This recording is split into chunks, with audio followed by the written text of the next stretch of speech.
O nosso orador desta noite é o pastor Mark Finley, o diretor e orador do Programa Internacional de Televisão Está Escrito. Pediria que orassem com o pastor Mark esta noite, pois irá falar da palavra de Deus sobre Em Busca da Igreja Verdadeira. Antes de ouvi-lo falar, vamos nos unir novamente através da música, do grupo Joy, do programa Sopro de Vida, com a música Especialmente para Você.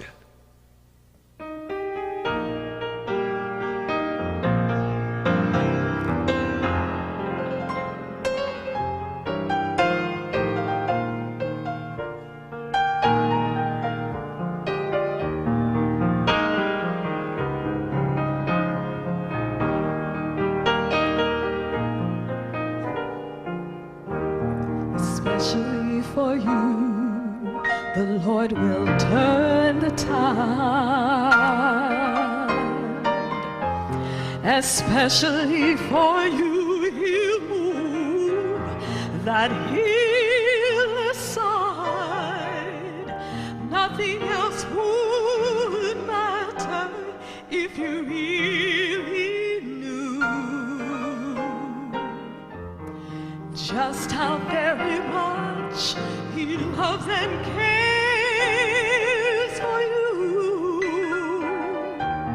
Especially for you, He pleads before the throne. His blood, His blood, His blood alone purchased your salvation. What more could He do? Yes, He suffered and He died, especially for you, for you, especially for you. He would empty all of heaven just to see you through. There is nothing you can ask Him and nothing He can't do, and He will hurry down a blessing for you.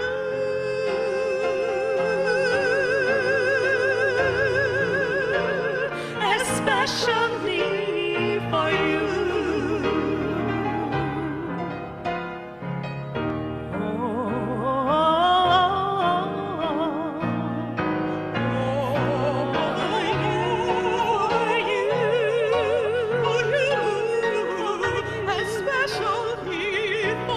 Especially for you, He would empty all of heaven just to see you through.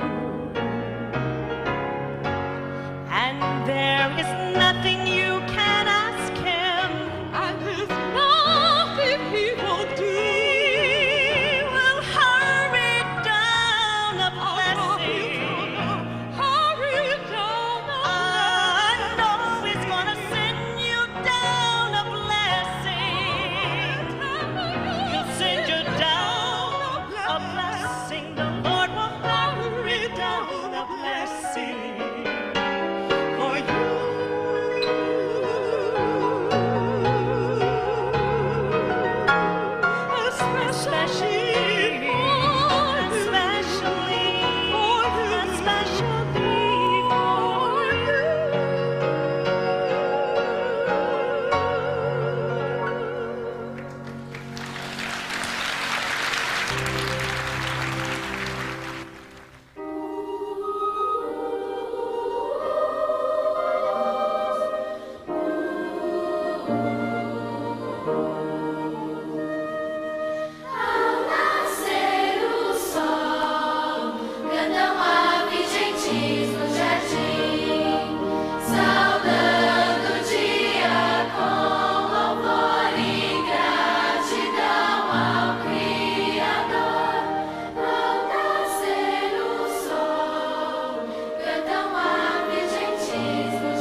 Nesta noite, ao iniciarmos esta palestra vital, curvem sua fronte e orem comigo.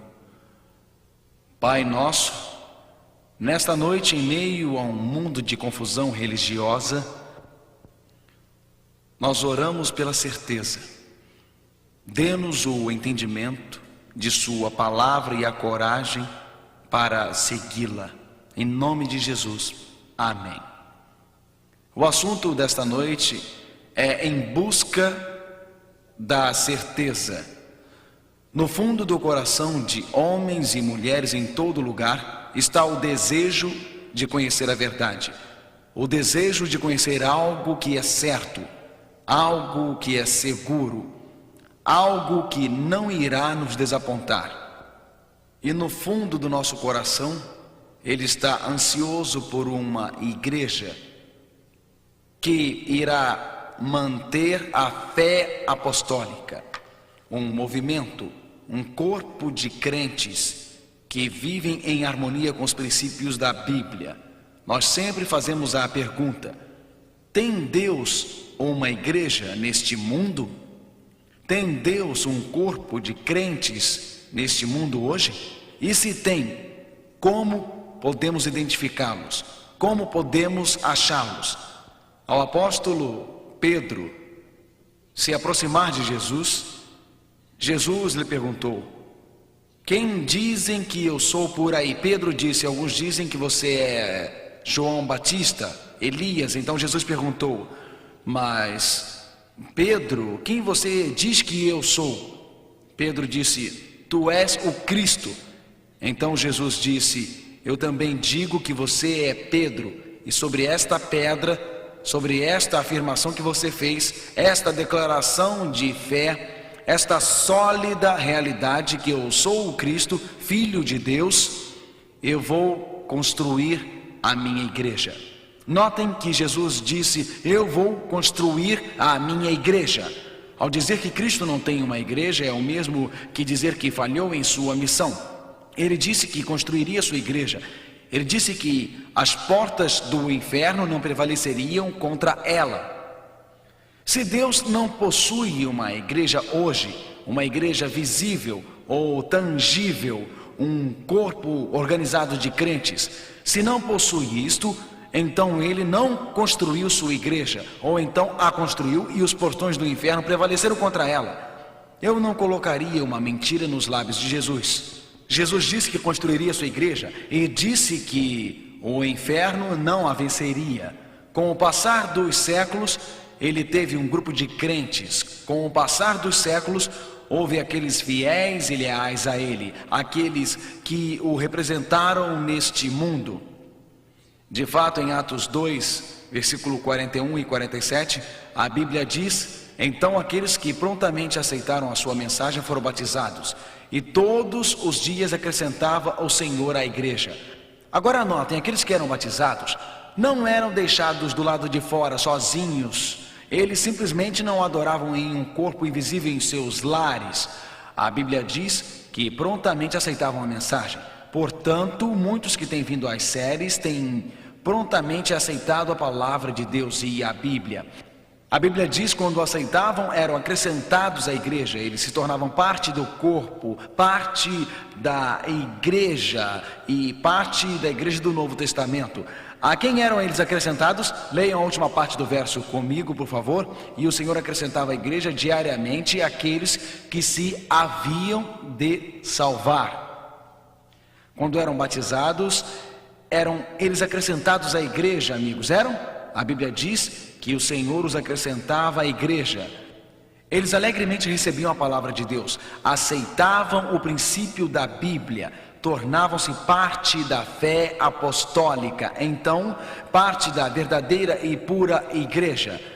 Então, de fato, Jesus falou isto. Jesus veio e falou aos discípulos: toda autoridade foi-me dada no céu e na terra. Portanto, ide fazer discípulos em todas as nações, batizando-os em nome do Pai, do Filho e do Espírito Santo. Verso 20. Ensinando-os a observarem todas as coisas que os tenho ensinado até o fim do mundo. Portanto, os discípulos deveriam ensinar, cativar, batizar. quando homens e mulheres aceitavam o Cristo da Bíblia, ao eles entenderem os mandamentos de Deus, porque eles o amavam, eles o obedeciam, eles foram organizados como a igreja de Cristo ou o movimento de Deus, e esta igreja sobreviveria até o fim do mundo. Mas se Deus tem uma igreja, como posso achá-la? Se Deus tem um corpo de crentes, é esta a maior igreja? Eu sei, é só procurar a maior igreja. Nos dias de Noé, a maioria estava errada. Nos dias de Jesus, a igreja popular, a então chamada ortodoxa, a fé judaica, judeus ortodoxos rejeitaram Jesus. Se eu fosse um judeu nos dias de Jesus, eu simplesmente diria que meu pai era judeu, minha mãe era judia, meu avô foi um judeu, meu bisavô foi um judeu, portanto eu não vou mudar agora, porque eu estou nervoso, todo mundo na comunidade é judeu. Olhem, amigos, se a sua atitude é aquela, eu nunca posso mudar minha vida, porque a fé do meu pai ou da minha mãe, ou do meu avô ou da minha avó, se é esta a sua atitude, não seria possível que nos dias de Jesus você estivesse na multidão atirando pedras em Jesus, porque, meu amigo, a mais popular igreja nem sempre é a certa. Jesus disse: largo é o caminho que leva à destruição e estreito é o caminho que conduz à vida eterna. Não estreito porque Jesus estreitou o caminho, mas estreito porque são poucos os que estão dispostos a caminhar pelo caminho que Ele designou. Quando você está procurando a igreja, você não deve procurar a maior igreja, a igreja mais popular, ou procurar a igreja que é mais fiel, a igreja que segue a palavra viva de Deus. Existem mais de 300 denominações diferentes, somente na América do Norte. Denominações cristãs ao redor do mundo, existem aproximadamente 1000 denominações cristãs. Não fica complicado com um número assim? Como posso encontrar a verdadeira igreja de Deus? Como posso encontrar a verdadeira igreja? A Bíblia dá uma resposta. Mais uma vez nesta noite, vamos aos escritos de João. João, o autor daquele incrível livro de Apocalipse, aquele livro escrito para a última geração de homens e mulheres vivos no mundo. Nós vimos no livro de Apocalipse os 4 cavaleiros, o branco representando a pureza apostólica, o vermelho representando a perseguição, o cavalo amarelo representando condescendência, e também vimos que, como um dilúvio, o erro invadiu a igreja na Idade Média.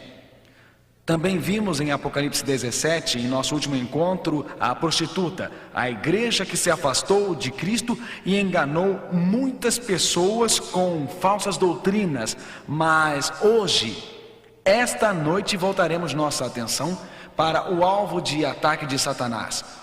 O alvo de ataque de Satanás está descrito em Apocalipse 12. Apocalipse 12 descreve uma enorme batalha entre as forças do bem e as forças do mal. Apocalipse capítulo 12 descreve a igreja verdadeira de Deus. Descreve a igreja do Apocalipse 12 como uma mulher com uma coroa com 12 estrelas sobre sua cabeça. Uma mulher guiada pelos 12 apóstolos, vestida de branco. Ela é o alvo dos ataques de Satanás. O branco simboliza a pureza apostólica, simboliza a pureza de doutrina. A Bíblia diz que um grande sinal apareceu no céu: uma mulher vestida de sol, com a lua sob seus pés, e em sua cabeça uma coroa com 12 estrelas. E estava grávida e com dores de parto, e gritava com ânsias de dar à luz. Esta mulher, esta igreja, vai dar à luz. A igreja do Novo Testamento está pronta para começar. A noiva de Cristo, sua igreja. Jesus nascido na tumba, pronto para dar início à igreja. A Bíblia diz: porque zelo por vós com o zelo de Deus, visto que vos tenho preparado para vos apresentar como virgem pura a um só esposo, que é Cristo. 2 Coríntios 11, versículo 2. A mulher que está vestida de branco representa uma esposa virgem entregue a um marido, Jesus. Jesus é o esposo na ilustração e a igreja é a sua noiva. Quando a igreja permanece fiel a Cristo, a igreja, portanto, é retratada como uma mulher pura. Quando ela se desvia de Cristo, é retratada como uma prostituta. Esta mulher, a noiva de Cristo, é o alvo dos ataques de Satanás. Apocalipse capítulo 12 nos dá um pequeno vislumbre de Satanás atacando Cristo no céu. Depois se concentra nos atentados de Satanás aqui na terra para destruir Jesus Cristo. Então, logo este capítulo mostra Satanás tentando destruir a igreja na Idade Média. E em seguida mostra a última igreja de Cristo e nos mostra como elas são iguais à primeira igreja e nos diz como identificá-las agora no fim, no segundo milênio antes do ano 2000. Uma descrição perante os nossos olhos de como identificar a igreja verdadeira de Cristo. Você não precisa viver em dúvida. Você pode sair daqui esta noite sem dúvidas. Com certeza, sim, Deus tem uma igreja. Sim, Deus a descreve em seu livro. A Bíblia diz: e houve guerra no céu, Miguel e seus anjos pelejaram contra o dragão e seus anjos. O dragão lutou com seus anjos e foram vencidos. Nem se encontrou lugar para eles no céu. O grande dragão foi lançado para fora, aquela antiga serpente chamada Diabo e Satanás, que engana todo o mundo. Satanás é um dragão porque ele destrói. Ele é uma serpente porque ele engana. Ele foi um enganador no céu. Ele enganou a terça parte dos anjos. A Bíblia diz que ele foi lançado para fora juntamente com seus anjos. Nos céus, Deus venceu e Satanás perdeu. Satanás foi lançado para fora.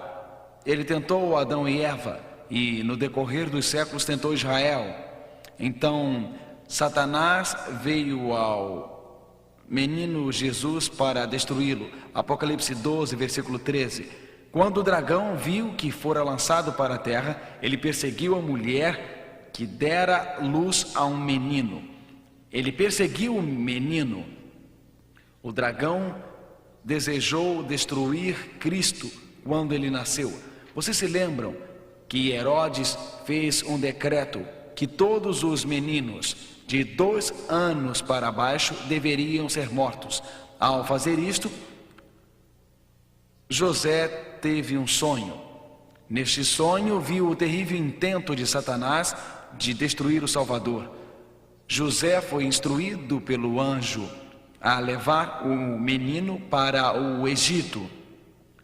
Portanto, quando os soldados romanos tensionaram destruir o menino Jesus juntamente com todos os outros bebês de até 2 anos, Deus já havia suprido um refúgio para Cristo. Não é esta uma atitude típica de nosso Deus? Satanás cruelmente tentou matar e Deus proveu um escape. Você pode estar sob terríveis ataques de Satanás.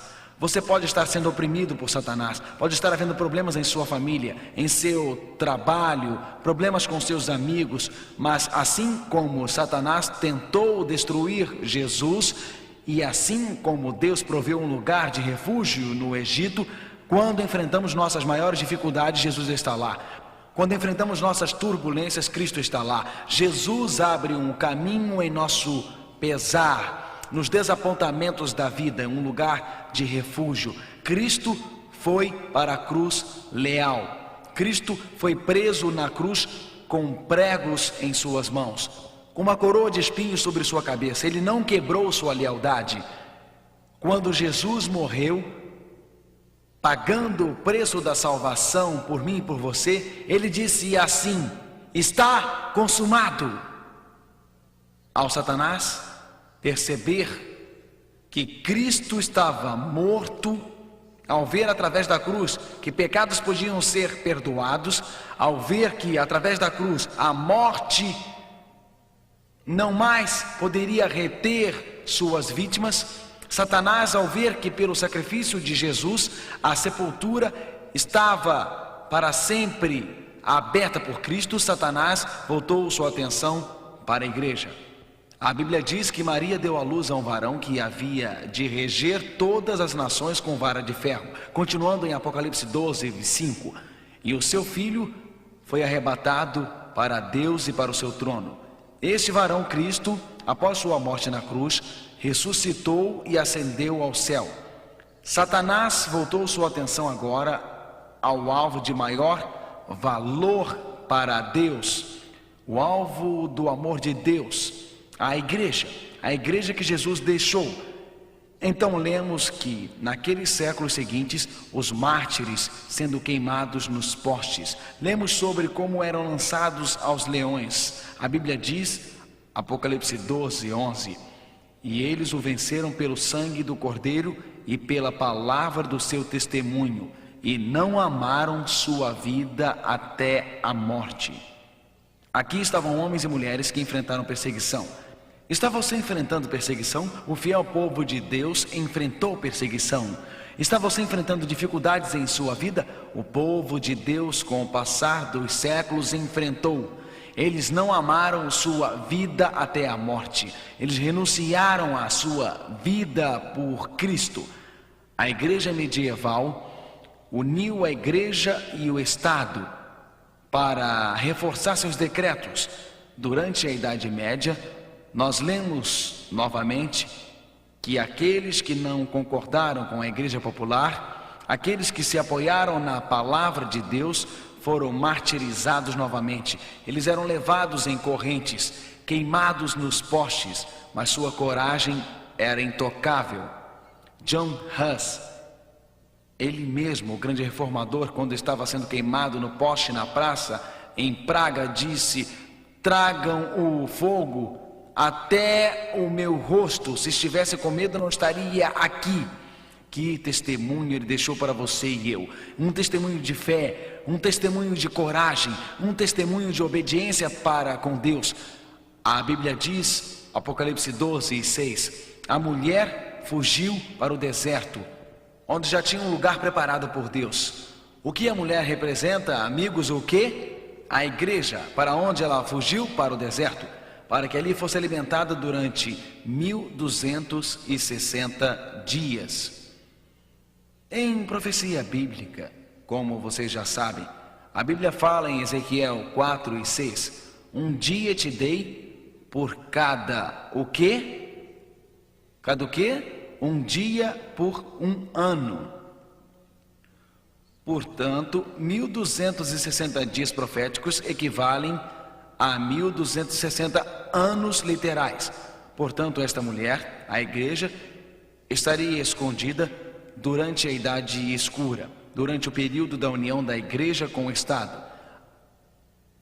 Após a quebra do Império Romano, em 538 DC, Justiniano, o imperador pagão romano, uniu a cabeça da igreja em uma união entre igreja e Estado, que durou até quando Napoleão atacou a cabeça da igreja e a levou cativa. Isto durou por 1260 anos. Então, durante este período, a igreja verdadeira de Deus, os fiéis adoradores de Deus, estavam no deserto. Eles estavam escondidos. Deus não tinha nesta época uma igreja visível. Era a igreja no deserto, a igreja popular, a igreja que se uniu com o Estado de Roma, perseguiu fiéis adoradores. Porém, homens e mulheres fiéis a Deus, durante o período da igreja medieval, mantiveram a luz da verdade acesa. Homens e mulheres fiéis que teriam sua consciência imutável. Hoje, ao nos mantermos pela palavra de Deus, hoje, ao puxarmos a linha de frente da palavra de Deus, estamos na mesma posição daqueles fiéis homens e mulheres dos dias de Cristo. Até os dias de hoje não teriam sua consciência comprometida. A Bíblia diz que seriam perseguidos. A história testifica isto. Eu estou parafraseando os historiadores. Grandes números de homens eram levados de suas casas, juntamente com suas esposas e filhos. Eram despidos totalmente, muitos desumanamente massacrados. Homens e mulheres, senhoras e senhores, encarando a morte, sendo cortados parte por parte pela espada, mesmo sendo queimados nos postes, eles se mantinham fiéis. Mas esperem, ao final dos 1260 anos, o que aconteceu? A Bíblia diz que a serpente, quem é a serpente? Satanás? Isso, muito bem. Lançou de sua boca água. O que é que a água representa? O que? Povos. Portanto, o diabo mobilizou vários povos como um dilúvio para capturar a mulher. Quem é a mulher? A igreja, a fim de que fosse destruída, levada pelos muitos povos. Apocalipse 12, 15 e 16. E a terra ajudou a mulher, e a terra abriu sua boca e tragou o rio que o dragão lançara da sua boca. O que quer dizer a terra ajudou a mulher? Se o mar representa povos e nações, a terra, o oposto, quer dizer sem habitantes, área deserta. Apocalipse 12 fala que sim. Portanto, durante os dias da igreja medieval, o povo de Deus fugiu. O povo de Deus, em esconderijos montanhosos e cavernas, copiavam a palavra de Deus. Eles eram fiéis em manter a verdade. Alguns deles trocaram o velho mundo por um novo mundo de crenças e liberdade religiosa. Aqui, neste novo mundo, eles também encontraram este lugar de refúgio. A Bíblia diz que a igreja medieval perseguiria a igreja verdadeira. Crentes fiéis que abraçaram a palavra de Deus estariam nos lugares de esconderijo, refúgio, mas depois de 1798, e após esta idade de escuridão, a Bíblia diz que após os 1260 anos proféticos, algum tempo após 1798, em Apocalipse é predito o levantar do movimento do povo de Deus dos últimos dias. Portanto, se queremos encontrar o movimento dos últimos dias, temos que olhar em algum lugar após 1798, para encontrar um grupo de pessoas que irá levantar e ser fiel a Deus. Apocalipse capítulo 12 e 17. O último verso no capítulo 12 descreve a igreja verdadeira de Cristo, descreve o povo de Deus dos últimos dias. O dragão, quem é o dragão? Satanás, está irado. O que é irado? Bravo com a mulher. Quem é a mulher? A igreja. E foi pelejar contra quem? O resto da sua semente. Eu fico imaginando o que a palavra resto significa. Quem quer que sejam, eles guardam os mandamentos de Deus. Quem quer que esses remanescentes sejam, eles têm o testemunho de Jesus Cristo. Apocalipse 12, 17. O que a palavra remanescente significa? Os remanescentes ou filhos da verdadeira igreja, os filhos da fé apostólica, os filhos dos fiéis adoradores de Deus que foram fiéis a Ele em todas as épocas. O que é remanescente? Bem, se você tem uma peça de pano e você tem um pouco de pano que sobrou após ter usado o pano, o remanescente é aquela porção que é exatamente igual ao pano original que sobrou. A Bíblia diz que haveriam os remanescentes. A palavra remanescente quer dizer é aquele que permanece e que é igual ao original. O remanescente quer dizer a porção que permanece. Se, por exemplo, eu estou colocando um carpete e eu coloco um carpete lindo no chão, a pessoa que o colocou normalmente deixará algumas partes que sobraram para que em caso de um acidente eu possa substituir o material original. Então, assim também Deus teria um povo remanescente, um povo que permaneceu fiel, um povo que é leal a Ele, um povo que permaneceu nos últimos dias, que conquistou a fé apostólica da palavra de Deus, que não comprometeu sua consciência. O livro de Apocalipse revela as características dos remanescentes. Bom, não é difícil encontrar a igreja de Deus. Satanás está irado com a igreja. Ele vai guerrear contra a igreja. O último grupo de homens e mulheres que são fiéis a Deus diz assim, que guardam os mandamentos de Deus. Portanto, qualquer igreja que não guarda os mandamentos de Deus não é qual? Remanescente. Se é remanescente, ela deve guardar os mandamentos de quem? De Deus. Se eu estou procurando a verdadeira igreja, eu saio batendo toque, toque, toque, toque, toque, toque, e eu falo, eu estou procurando os remanescentes. Esta igreja vai dizer, nós amamos a Jesus, entre. Eu não estou procurando qualquer igreja, eu estou procurando uma igreja especial. Claro, entre, nós amamos Jesus, nosso pastor prega excelentes sermões. Vocês são os remanescentes? Vocês guardam os mandamentos? Não, eles foram pregados na cruz. Então, beijinho, beijinho, eu não posso continuar, porque não estou procurando qualquer igreja, eu estou procurando os remanescentes, e eles guardam os mandamentos de Deus.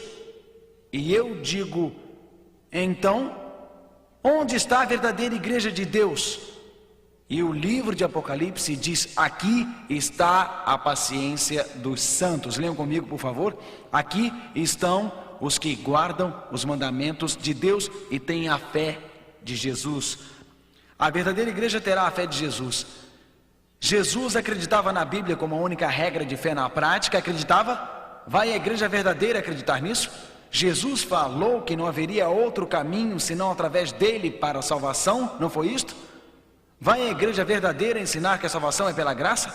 A igreja verdadeira tem a fé de Cristo. É a fé de Jesus que nós queremos? Falou Jesus que ele estaria voltando logo? Não será então a igreja adventista a verdadeira? Porque a Bíblia diz que ele vem nas nuvens. Repitam comigo, e todo olho o verá. Jesus disse, não se turbe o vosso coração. Credes em Deus, credes também em mim. Na casa de meu pai há muitas moradas. Se não fosse assim, eu vos teria dito, vou preparar-vos lugar. Eu virei outra vez. João 14, 1 e 3, Salmo 50 diz, virá o nosso Deus e não se calará. Atos 1 diz, do mesmo modo que o viste subir, do mesmo modo ele há de vir. 1.500 lugares na Bíblia dizem que Jesus virá outra vez. Irá a igreja verdadeira ensinar que Jesus virá outra vez? O que vocês acham? Logicamente que sim. Irá a verdadeira igreja ensinar a verdade sobre a morte? A Bíblia diz que Cristo vem, e assim sendo, vem para ressuscitar os mortos. O apóstolo Paulo disse que o próprio Senhor descerá dos céus. Com um grande clamor, a trombeta de Deus, os mortos em Cristo irão o quê? Levantar-se primeiro. Portanto, se eles foram para o céu, por que tem que Jesus voltar pela segunda vez para levá-los para o céu? A verdadeira igreja deve crer na Bíblia, deve ser centralizada na fé em Cristo quando ensina, deve ser uma igreja que prega a salvação pela graça, que acredita na segunda vinda de Cristo e que ensina a verdade sobre a morte e que guarda os mandamentos de Deus, incluindo o sábado bíblico. Ela deve ser assim porque a Bíblia diz, se você quer encontrar os remanescentes, a igreja dos últimos dias, pessoas me falam, pastor, por que você é um adventista do sétimo dia? Eu não sou um adventista do sétimo dia porque eu nasci como um adventista do sétimo dia. Eu nasci em um adorável lar católico. Eu nasci e fui ensinado junto ao altar pelos padres. Me preparei para participar na missa com os padres. Mas ao estudar a Bíblia, eu aprendi que a Bíblia é a única fonte de fé. Eu aprendi que Jesus é meu Salvador. Eu aprendi que Jesus está voltando logo. Eu descobri que Deus tinha um grupo de guardadores do sábado, baseado no livro de Apocalipse. Adventistas do sétimo dia não são simplesmente outra denominação, mas eles são um movimento divino que Deus tem levantado, baseado em profecias. Aqui está a paciência dos santos. Aqui estão os que guardam os mandamentos de Deus e têm a fé de Jesus. Não me entendam mal. Existem cristãos maravilhosos em cada denominação. Eles amam a Jesus e a salvação não depende de qual a igreja que você pertence. Não é, amigos? Salvação é o quanto você conhece Cristo e se apaixona pela sua verdade. Uma coisa é estar na igreja verdadeira, mas é outra coisa ter uma paixão por Cristo e não amar a verdade. Deus está guiando todos, homens e mulheres, de volta para a verdade de sua palavra. O que é que o texto bíblico diz? Aqui está a paciência dos santos. Aqui estão aqueles que guardam os mandamentos de Deus e têm a fé de Jesus. Duas características distintas dos remanescentes são estas: amavelmente obedecem os mandamentos de Deus e têm o testemunho de Jesus Cristo.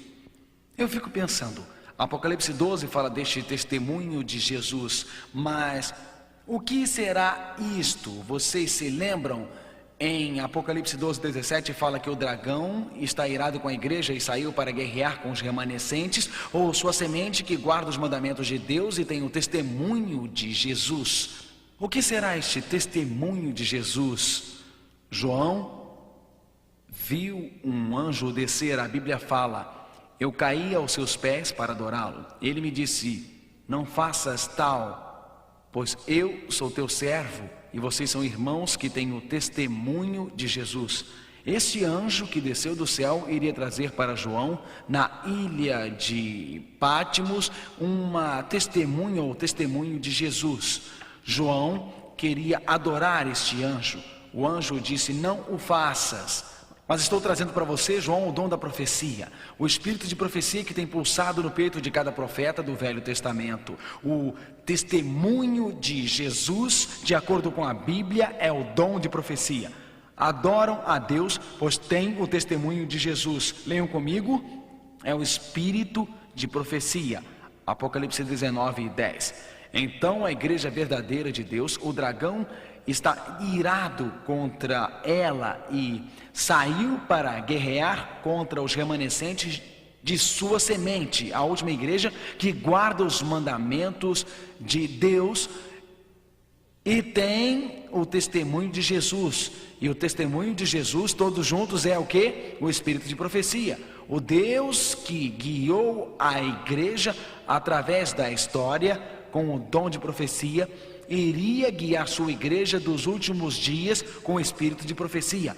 Exatamente antes da segunda vinda de Cristo, iria se erguer um movimento divino, um movimento de destino divino baseado nas profecias do Apocalipse, que seria diferente do que qualquer outra denominação, porque guardaria todos os mandamentos, a fé apostólica do passado, e seria guiado pelo dom de profecia.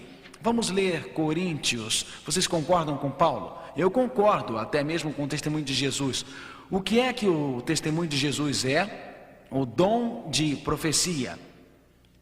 Até mesmo que o testemunho de Cristo foi confirmado em você, para que não falte nenhum dom, aguardando a volta de Jesus Cristo, nosso Senhor.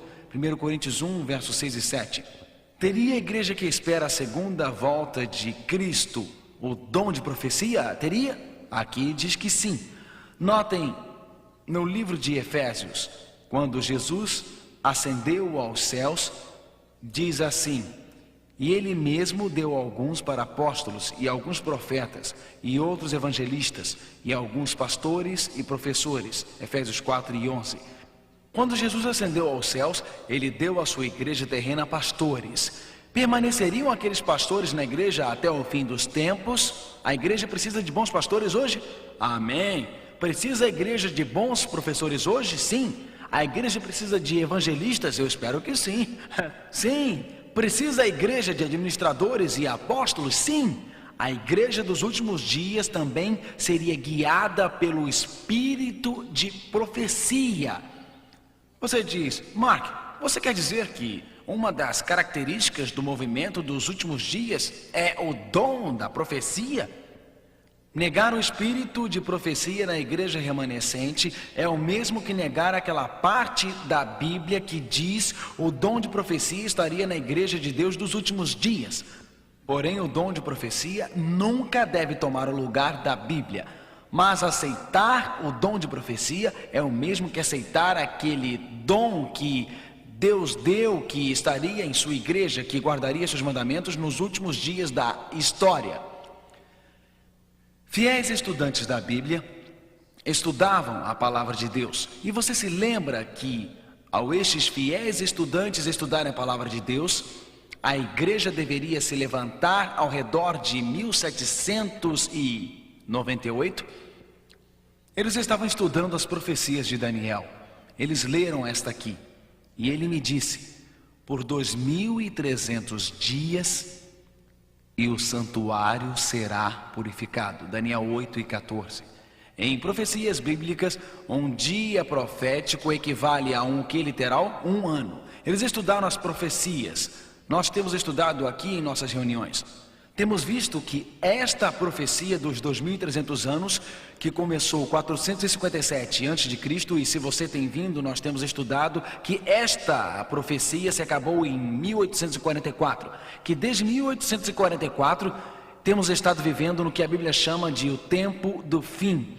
O tempo quando o Evangelho deve ir a todo mundo, o tempo em que temos que nos preparar para a volta de Jesus. Fiéis estudiosos da Bíblia estudaram esta profecia. Eles entenderam errado. Eles achavam que Jesus realmente iria voltar em 1844. Eles eram mais ou menos iguais aos primeiros discípulos. Lembram-se de que os primeiros discípulos achavam que Jesus iria estabelecer seu reino aqui? Eles não achavam que Cristo morreria na cruz. Na verdade, na noite antes da morte de Cristo na cruz, Tiago e João disseram: podemos nos assentar um à sua esquerda e outro à sua direita no reino, Senhor? Nós poderíamos. Os discípulos achavam que Cristo estabeleceria seu reino em 31 DC. Os discípulos dos últimos dias acharam que Cristo estabeleceria seu reino em 1844. Eles interpretaram errado a profecia, assim como os primeiros discípulos. Pelo desapontamento da cruz, Cristo ergueu o cristianismo do Novo Testamento. Assim, pelo desapontamento de 1844, após 1798, Deus uniu um grupo de crentes. Eles eram metodistas, batistas, católicos episcopais, pessoas de várias fés que acreditavam em Jesus, que acreditavam na sua palavra, que aceitavam que ele viria outra vez. E ao eles estudarem a Bíblia, acreditavam que o sábado bíblico era a palavra de Deus. O que aconteceria a esse grupo de crentes? Se dividiriam. Deus os abençoou com visões e sonhos. Uma jovem mocinha, Ellen Harmon, mais conhecida como Ellen White, assim como ela, metodistas, batistas, católicos, episcopais, estes homens e mulheres que anelavam guardar os mandamentos de Deus e que anelavam guardar o sábado, estes homens e mulheres que almejavam seguir a verdade, ela os viu espalhados, mas depois ela os viu sendo aproximados por uma brilhante luz por detrás deles. Ela viu um mundo cheio da glória de Deus, com pessoas que amavam a Jesus. Sim, Deus levantou nos primeiros anos o dom de profecia. O que faria Deus? Como abençoaria Deus sua igreja dos últimos dias? Sem dúvida ele teria uma igreja baseada na Bíblia. Sem dúvida ele teria uma igreja que amaria a Deus. Sem dúvida teria uma igreja que pregaria a verdade da segunda vinda de Cristo. Sem dúvida ele teria uma igreja que fosse fiel a ele e guardasse o sábado do sétimo dia. Ele teria uma igreja que fala a verdade sobre a morte. Ele teria uma igreja que nos primeiros anos fosse guiada pelo dom de profecia. Deus levantou o dom de profecia para guiar o seu povo e levá-lo a um movimento mundial para proclamar o Evangelho. Alguém pode perguntar: como posso reconhecer a igreja de Deus? Ela seria levantada em 1798. Ela confia em Jesus, está sendo guiada pelas profecias, proclama a mensagem final de Deus ao mundo. Meu irmão, minha irmã, meu amigo, nesta noite, ao redor do mundo, esta mensagem poderosa está sendo proclamada. Eu vi um outro anjo voando pelo meio do céu, tendo o evangelho eterno para pregar a todos os povos, a toda nação, língua e povo, dizendo com grande voz: temei a Deus e dá-lhe glória. Nós estamos na hora do juízo, na hora do julgamento. Deus levantaria um corpo mundial de crentes.